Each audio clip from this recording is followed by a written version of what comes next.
अस्सलाम वालेकुम dear students. आज का टॉपिक बहुत ही इम्पोर्टेंट है। मैं लाया हूँ आपके लिए एक बहुत ही इम्पोर्टेंट बात।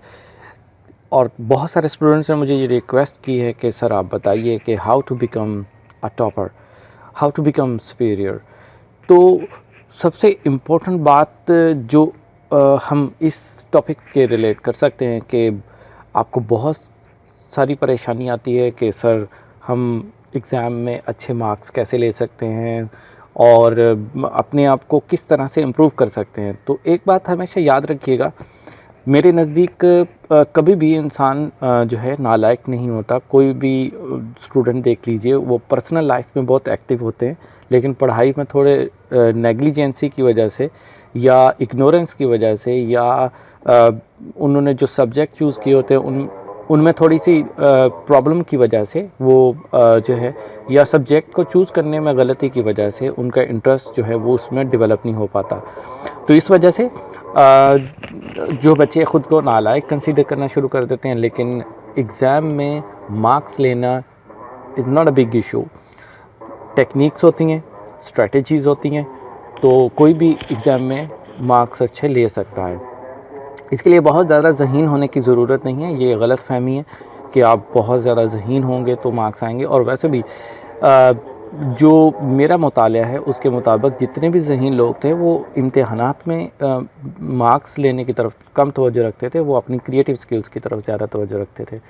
तो जो एवरेज स्टूडेंट होता है वो अगर एग्ज़ाम में अच्छे मार्क्स लेना चाहता है तो उसको ये 5 स्टेप्स फॉलो करने पड़ेंगे। इनके बगैर जो है वो अच्छे तरीके से मार्क्स नहीं ले पाएगा। तो चलते हैं स्टेप नंबर 1 की तरफ। सबसे पहले देखिए कि दुनिया की सबसे बड़ी अचीवमेंट एक ही चीज़ से मिलती है, वो है क्लैरिटी की वजह से। तो सबसे पहले मैं आपको ये सजेस्ट करूँगा कि define a clear purpose of your studies. जब आप अपनी स्टडीज़ का क्लियर पर्पस डिफ़ाइन करेंगे तो आपकी बहुत सारे मसाइल हल हो जाएंगे। और बहुत सारे स्टूडेंट मुझे पूछते हैं कि सर क्लैरिटी क्यों चाहिए? क्योंकि देखिए, क्लैरिटी जो होती है वो समझ लीजिए डीएनए है आपकी थिंकिंग का और आपकी पर्सनालिटी का। तो इसलिए अपनी पर्सनालिटी को बचाने के लिए, उसको हमेशा के लिए ज़िंदा रहने के लिए आपको क्लैरिटी बहुत ज़रूरी है। इस डीएनए की हिफाजत बहुत ज़रूरी है। तो सबसे पहला काम आपने करना है कि right a clear statement of your desire.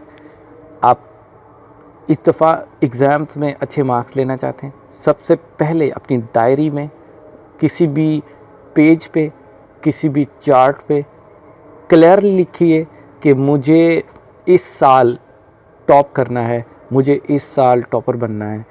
और उसको किसी प्रोमिनेंट जगह पे लगा दीजिए या अपनी उस डायरी में लिखिएगा जिसको आप रोज़ खोलते हैं।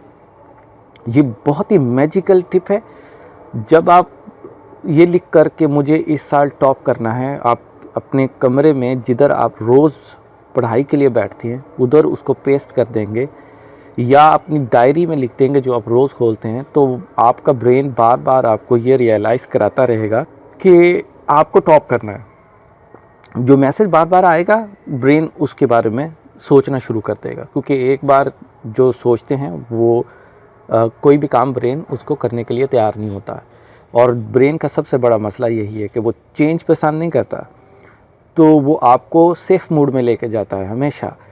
तो इसलिए ब्रेन को नई चीज़ सिखाने के लिए बार बार उसको रियलाइज़ कराना पड़ेगा। तो please paste the statement of your mission on your wall.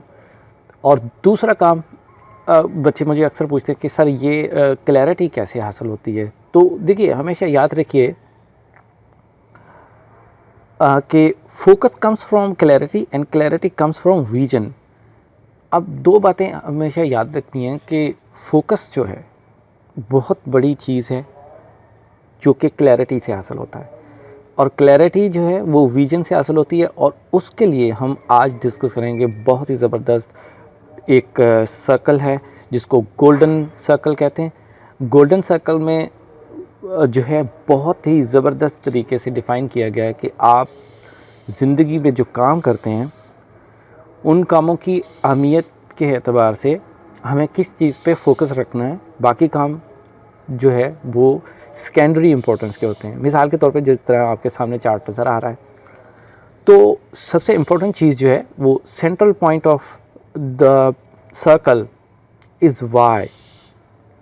तो सबसे पहले आपने अपना वाई क्लियर करना है। देखिए, जब भी इंसान कोई काम करता है उसे पता होता है, मिसाल के तौर पे आपने एडमिशन ले लिया तो अब आपको पता है कि मैंने क्या किया। आपका नियो कॉर्टेक्स लॉजिक क्लियर है कि आपने जो है एफएससी में एडमिशन ले लिया है, आपने एफए में एडमिशन ले लिया है, बीए में, एमए में एडमिशन लिया है। किसी भी सब्जेक्ट को करने के लिए आपको पता है कि मेरे कौन कौन से सब्जेक्ट्स हैं, आपका व्हाट क्लियर है। इसी तरह अब हाउ पे बहुत ज़्यादा बात नहीं हो सकती, क्योंकि जो प्राइवेट स्टूडेंट्स होते हैं उनके लिए हाउ बहुत डिबेटेबल होता है, लेकिन जो दूसरे स्टूडेंट होते हैं जो रेगुलर स्टडी करते हैं उनके लिए हाउ इतना इम्पोर्टेंट नहीं होता, क्योंकि टीचर उनको लेके चलता है। वो सिलेबस को टीचर रन कर रहा होता है, तो वो टीचर की क्लासरूम वर्क के हिसाब से, असाइनमेंट्स के हिसाब से खुद को चला रहे होते हैं। तो इसलिए देयर इज़ नो प्रॉब्लम कि जो है इस हवाले से कोई इशू आए। लेकिन जो आपका लिम्बिक ब्रेन है वो आपसे रीज़न मांगता है कि आप ये सारा कुछ क्यों करते हैं। जब तक आप उसको क्लियर लॉजिक नहीं पेश करोगे तो तब तक वो इमोशनली उस चीज़ को करने के लिए राज़ी नहीं होगा। तो जिसको पैशन कहते हैं, जिसको जुस्तजू कहते हैं, जिसको लगन कहते हैं, जिसको डिटर्मिनेशन कहते हैं, वो कैसे क्रिएट होती है, जिसको फोकस क्लैरिटी कहते हैं, वो कैसे आपको गेन होगी जब आपका वाई क्लियर होगा। तो प्लीज़ मेरी ये आपको नसीहत है कि अपना वाई क्लियर कीजिए कि आप ये क्यों करना चाहते हैं। उसकी क्लियर स्टेटमेंट मैं पहले भी आपको सजेस्ट कर चुका हूँ कि आपने क्या करना। गोल्डन सर्कल के रूल के मुताबिक आपने इन तीनों व्हाट, हाउ और वाई, इन तीनों की क्लियर स्टेटमेंट अपनी डायरी पे, अपनी वॉल पे पेस्ट करनी है, ताकि आप हमेशा इसको बार बार पढ़ते रहें और रियलाइज़ करें कि किस तरीके से मैं जो है टॉपर बन सकता हूँ, मैं सुपीरियर बन सकता हूँ। तो it's my request to all of you.